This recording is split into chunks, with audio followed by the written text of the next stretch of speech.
এইগুলি আপনারা শুনছেন। তো আমি আমার অনুরোধ, আমি আমার শাশুড়ি আমার পক্ষ থেকে দোয়া চাই, ওনার জীবনে যদি ভুলভ্রান্তি হয়ে থাকে, উনি কিছুদিন আগে ওমরা করে আসছেন, মানুষ হিসেবে ভুল থাকবে, এই ভুলগুলি যাতে আল্লাহ পাক মাফ করে দেয়।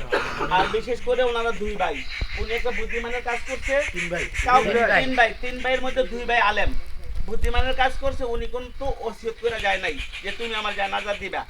এমনটা যদি করে যেত তাইলে হয়তো ভাইদের মধ্যে একটু মনে আসতো যে আমায় বোধহয় দুই রকম দেখছে, ওনায় কোনো ওসিয়ত করে যান নাই। তা আমরা সিদ্ধান্ত নিছি নামাজে জানাজা এই মাওলানা আব্দুল মালেক পড়াবেন, আর এই মায়াতের পক্ষ থেকে এই মাওলানা হানিফ যেহেতু সন্তান একটু মাফ করুন।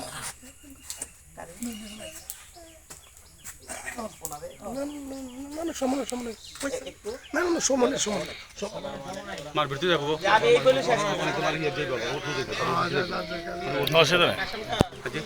না না না না না হ্যাঁ আপনার কোন আপনার না এটা না